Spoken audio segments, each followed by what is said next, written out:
View विकास YouTube channel में आपका पुनः स्वागत है।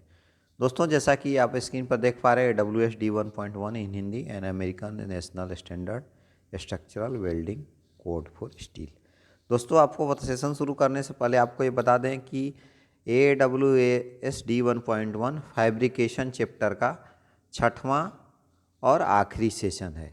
दोस्तों, आपको बता दें कि इससे पहले AWSD 1.1 फैब्रिकेशन चैप्टर का छोटा छोटा वीडियो 1 से लेकर के 5 तक, पार्ट 1 से लेकर के 5 तक बना करके अपने चैनल के माध्यम से दोस्तों आप लोग के बीच में हम शेयर कर चुके हैं। चलिए दोस्तों, और आगे बात करते हैं और शुरू करते हैं technique for plug and slot weld के बारे में। दोस्तों, प्लग वेल्ड क्या होता है? The technique use to make plug weld when using SMAW, GMAW except GMAWS and FCAW process shall be as follow. जो प्लग वेल्ड का जो टेक्निक है दोस्तों, either SMAW, GMAW except GMAWS को छोड़ करके या फिर FCAW से जो भी करते हैं, तो उसका जो करने का प्रोसीजर है वो दिया हुआ है। बॉटम में एक एक करके हम डिस्कस करेंगे कि किस पोजीशन में है तो क्या करेंगे। फ्लैट पोजीशन के बारे में बात करते हैं दोस्तों। पहले तो for weld to be made in flat position each pass shall be deposited around the root of the joint and then deposit along the a spiral path to the center of the hole. Fusing and depositing layer of weld metal in the root and bottom of the joint. The arc shall then be moved to the periphery of the hole and the procedure repeated, fusing, depositing, giving successive layer to fill the hole required depth. The slag covering the weld metal should be kept molten until the weld is finished. If the arc is broken or the slag is allowed to cool, the slag must be completely removed before restarting the weld. दोस्तों, अगर flat position की बात करते हैं तो जो भी है, जो रूट होगा इनिशियल, जो हम प्लग वेल्डिंग टेक्निक में अगर स्लॉट का करते हैं तो जो इनिशियल में जो रूट है वो रूट को हम पहले कवर करेंगे। फ्लैट पोजीशन में पहले उस रूट को कवर करेंगे। रूट को कवर करने के बाद में धीरे धीरे एक एक लेयर करते हुए और साइड से करते करते रूट के, उसके बाद में हम मिड पोजीशन में आएंगे। मिड पोजीशन में आने के बाद में फुल पेरीफेरी को वेल्ड करेंगे, वेल्डर वेल्ड करेगा। लास्ट में करते करते सेम पोजीशन रिपीट करते करते वो वेल्ड रूट को पूरा उसको प्लग कर देगा। लेकिन साथ में ही देखना है दोस्तों, अगर बीच में अगर वेल्डिंग प्लगिंग के दौरान अगर वेल्ड होल पूरा प्लग नहीं हुआ और उस बीच में अगर वेल्ड ब्रेक हो गया तो वेल्डिंग अगेन शुरू करने से पहले जो भी उसमें स्लैग होगा उसको रिमूव करेंगे वेल्ड मेटल को, उसके बाद में वेल्डिंग शुरू होगा। दोस्तों, अगर वर्टिकल पोजीशन की बात करते हैं तो for weld to be made in vertical position the arc is started at the root of the joint at the lower side of the hole and is carried upward, fusing into the face of the inner plate and the side of the hole. The arc is stopped at the top of the hole. The slag is cleaned off and the process repeated opposite side of the hole. Or cleaning slag from the weld, one layer should be similar deposit to be filled in required depth. दोस्तों, अगर vertical position की बात करते हैं तो पहले bottom position से, जो एक साइड बॉटम पोजीशन से वेल्डिंग शुरू होगा रूट में, और वो रूट बॉटम से शुरू होकर के टॉप में ले जा करके उसको रोक देंगे। अगेन फिर सेम साइड में फिर बॉटम से शुरू करेंगे, अपोजिट साइड का जो रूट होगा उसको करके ले जाके टॉप पोजीशन में हम कंबाइन करके रोक देंगे।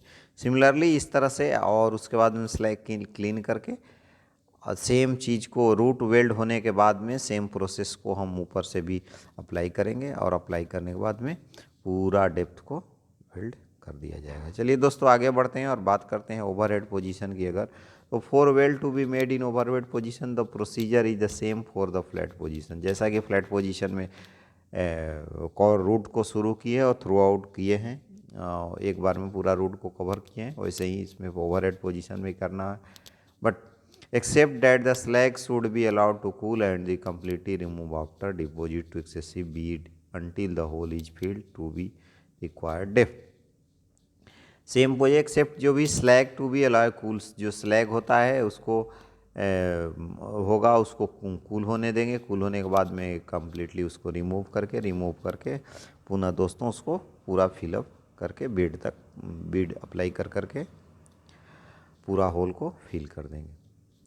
नेक्स्ट दोस्तों अगर बात करते हैं स्लॉट होल का, तो slot weld shall be made using technique similar to दो specified in 2.5.1 for plug weld, except that if the length of slot exceeds 3 times of the width or if the slot extend the edge of the part, the technique requirement of 5.2 5.1.3 shall apply।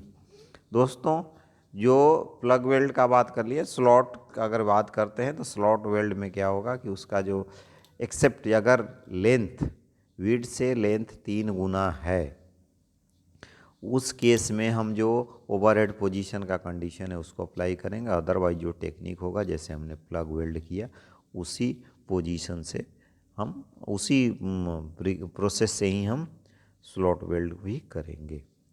Next दोस्तों अगर बात repair का करते हैं तो the removal of weld metal और proportion of base metal में be done by machining, grinding, chipping और गॉजिंग। अगर रिपेयर की बात करते हैं दोस्तों तो जो रिमूवल वेल्ड अगर में वेल्ड में या कोई पोजीशन बेस मेटल में प्रॉब्लम है तो मशीनिंग, ग्राइंडिंग, चिपिंग से रिमूव कर सकते हैं।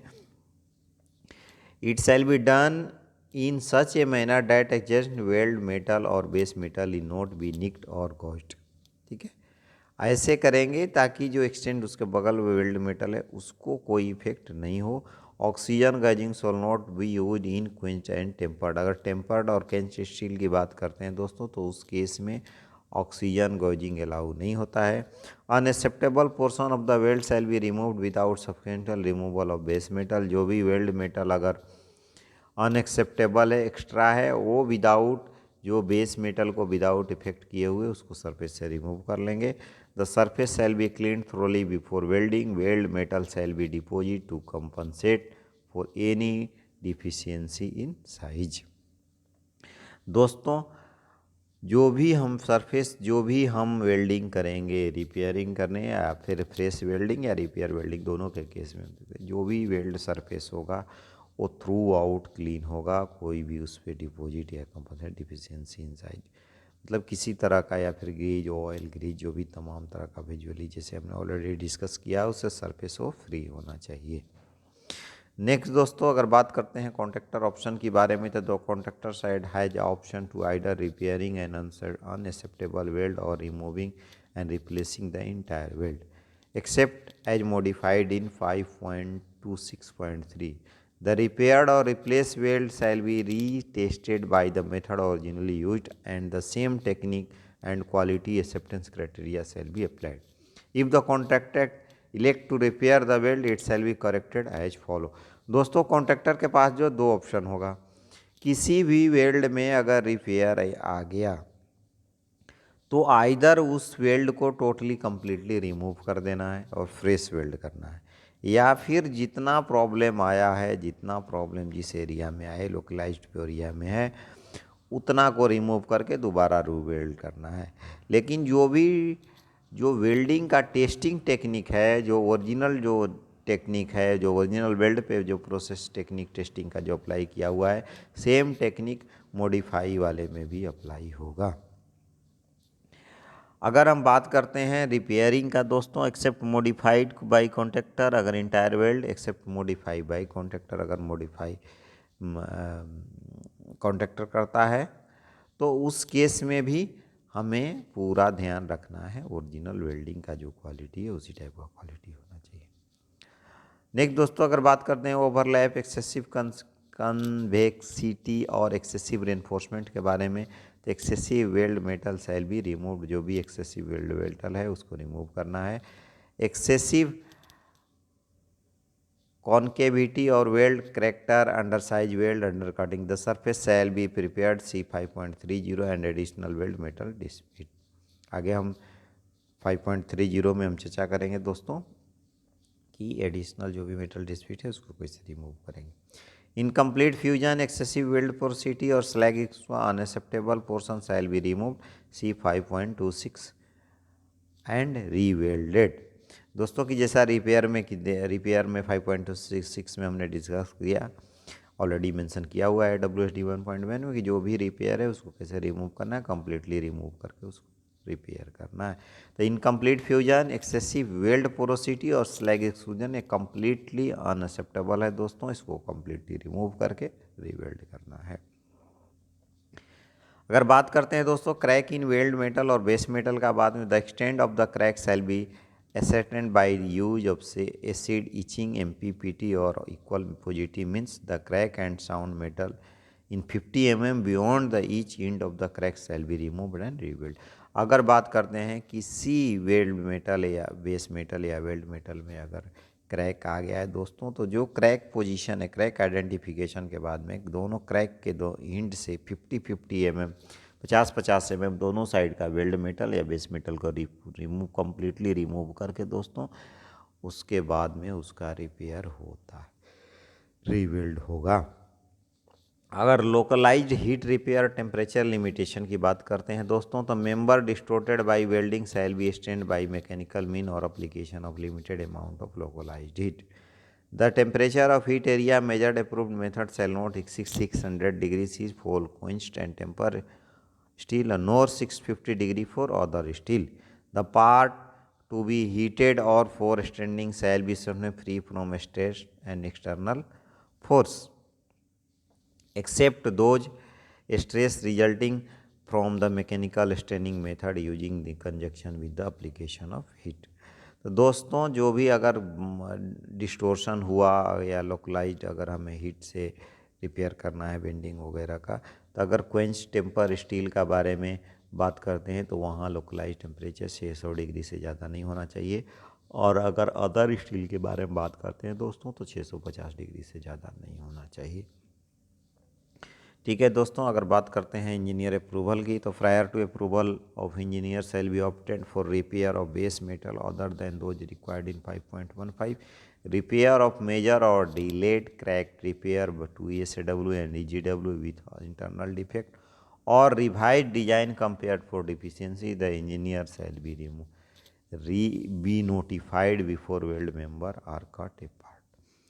दोस्तों अगर कोई भी prior to approval of engineer की बात करते हैं रिपेयर के मेटल में आता है तो इस इंजीनियर के अप्रूवल ज़रूरी है। इसको कट करना है, कहाँ से कट करना है, किधर रीवेल्ड करना है, सब केस में जो इंजीनियर का अप्रूवल है दोस्तों वो ज़रूरी होता है। अगर इनएसेसिबिलिटी ऑफ अनएक्सेप्टेबल वेल्ड की बात करें दोस्तों, तो if after an unacceptable has been made, work in performed with the rendered that weld inaccessible or has created new condition to make correction of the unacceptable weld dangerous or ineffectual, then the original condition shall be restored by removing weld or member or both before the correction are made.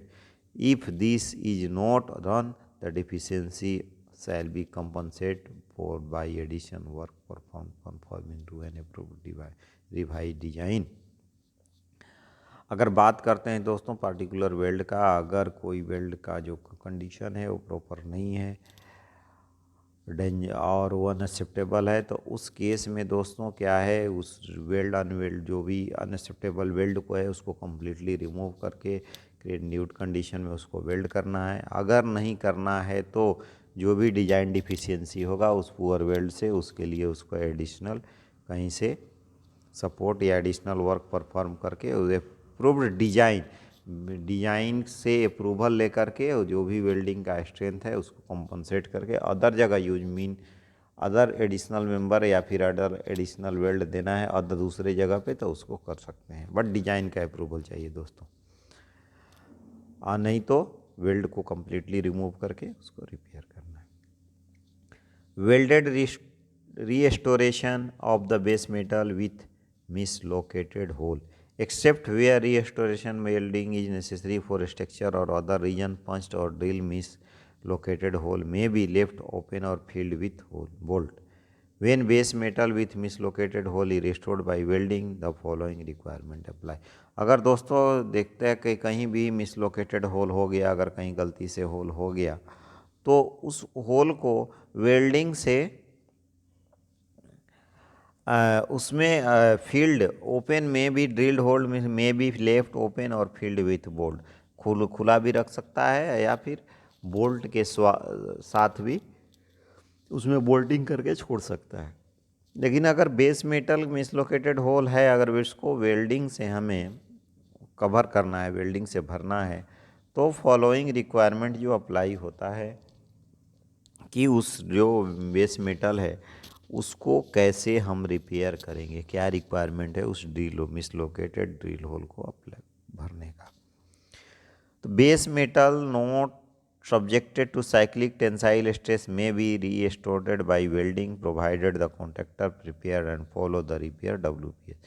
जो भी base metal, अगर उसमें जो भी item है, अगर उसमें base metal में cyclic load tensile stress not subjected to cyclic tensile, अगर साइक्लिक टेंसाइल स्ट्रेस से उसमें नहीं है, मटेरियल में यूज नहीं है, तो उसको जो भी कॉन्ट्रैक्टर अप्रूव्ड रिपेयर जो WPS है उसके अकॉर्डिंग उसको रिपेयर कर सकता है।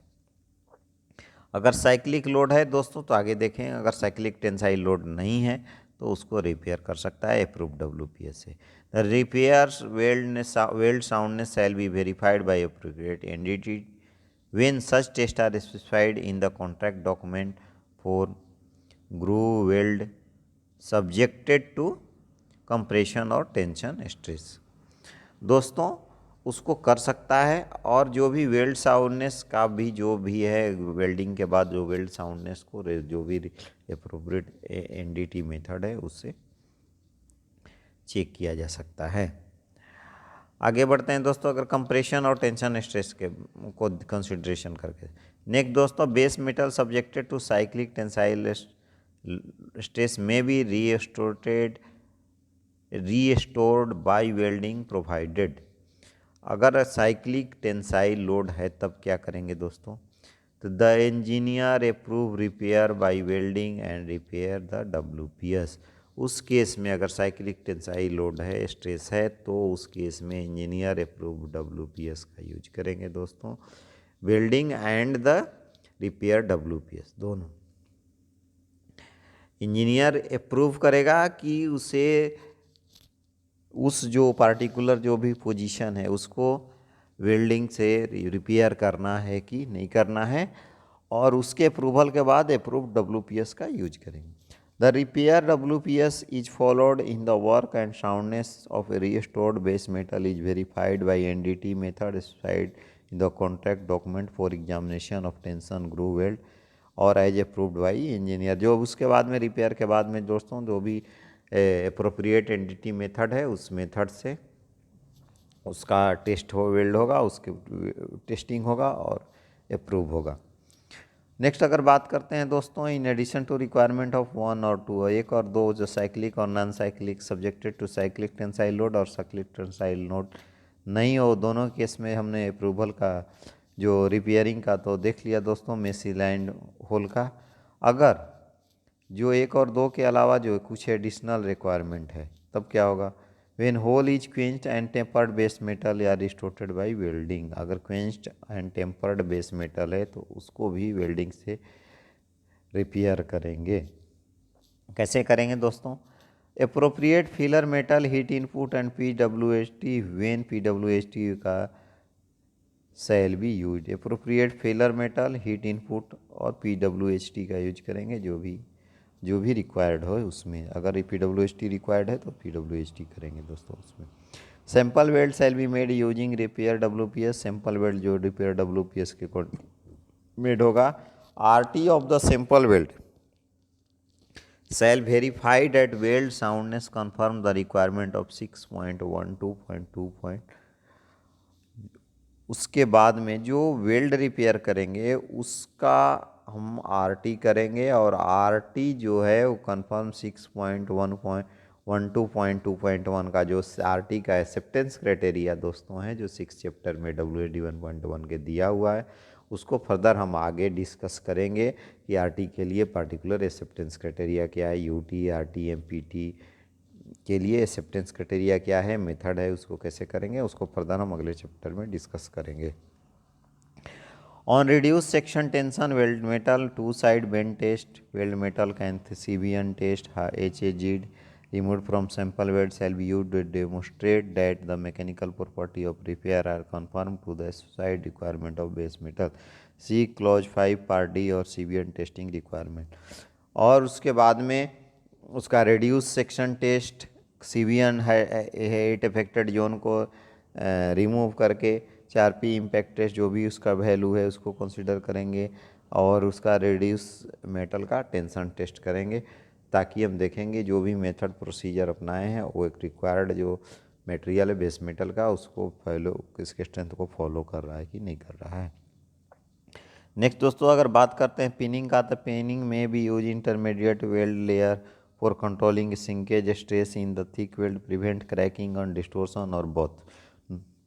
ठीक है, पिनिंग जो भी है डिस्टोर्शन को यूज कम करने के लिए, कंट्रोल सिंकेज को कंट्रोल करके यूज किया जा सकता है, करते हैं दोस्तों। No peening shall be done on the root और सरफेस, और जो पिनिंग जो है वो रूट और सरफेस पे नहीं होता है। नेक्स्ट अगर बात करते हैं दोस्तों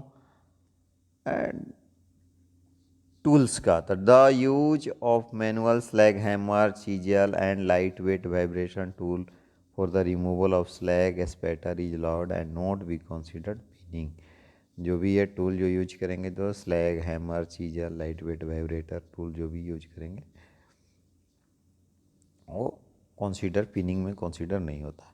अगर बात करेंगे कॉल्किंग के बारे में अगर दोस्तों बात करें तो caulking shall be defined as a plastic deformation weld and base metal surface by mechanical mean of seal obstruct demonstrate.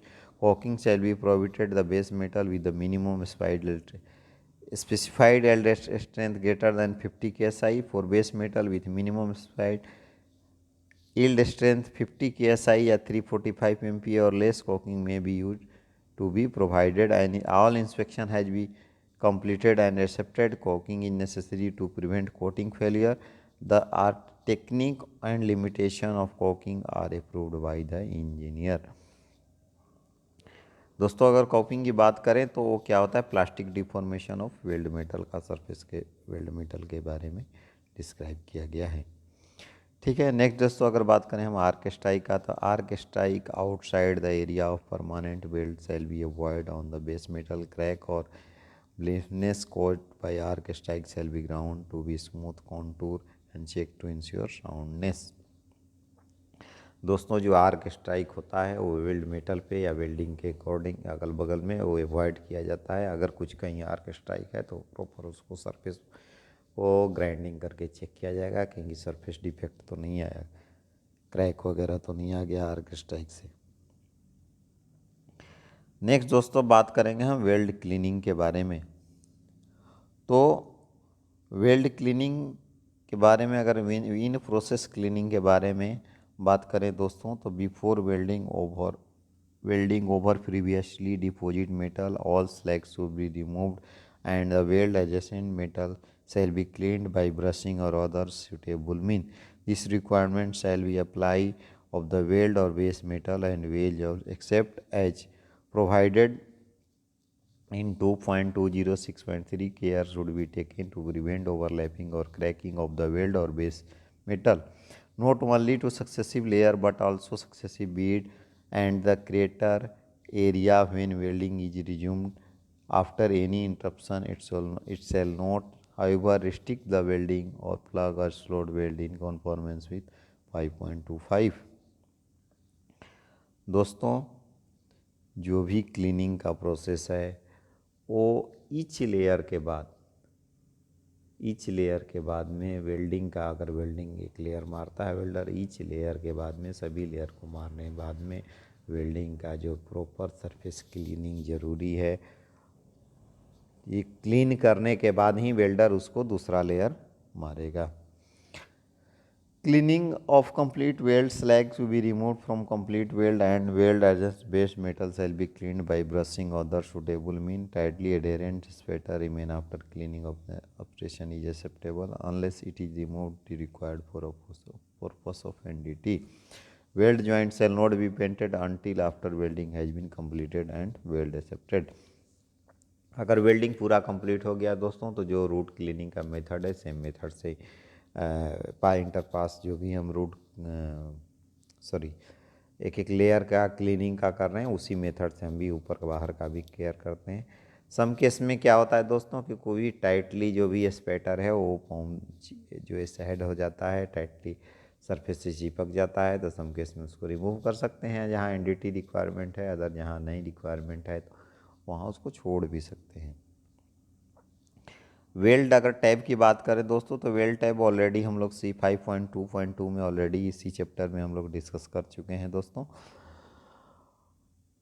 Use of weld tab, weld shall be terminated at the end of joint manner that will ensure weld sound. However necessary this we don't use weld tab align in such manner to provide an exception to the joint preparation. Removal of weld tab for strictly loaded non-tubular structure. For strictly loaded non-tubular structure, weld tab need not be removed unless required for the engineer. Removal of weld tab or cyclic loaded non-tubular structure. For cyclic loaded non-tubular structure, weld tab shall be removed upon the completion and cooling of the weld, and the end of the weld shall be made smooth and flush with the edge of the abutting part. Next दोस्तों end of welded butt joint. End of welded butt joints required the flush shall be finished to not reduce the weld beyond the detailed width of actual width furnished, whichever is greater more than 3 mm or not leave reinforcement such end extend to 3 mm. End of weld butt joint shall be fired at a slope not exceed to 1 in 10. दोस्तों अगर weld tape की बात करें तो weld tape का जो भी condition है, कब रिमूव करना है कब नहीं रिमूव करना है, और जो वेल्ड टेप के बारे में ऑलरेडी हम लोग 5.22 पॉइंट में डिस्कस कर चुके हैं, पॉइंट नंबर 5.22.2 में। ठीक है दोस्तों, इसी के साथ साथ AWS D1.1 का फैब्रिकेशन चैप्टर का ये लास्ट सेशन था, जैसे पहले हमने बता दिया ख़त्म हुआ। आगे हम फिर नेक्स्ट सेशन में नया चैप्टर पे वीडियो बना करके आप लोग के बीच में शेयर करेंगे। तो तक okay, bye bye, thank you.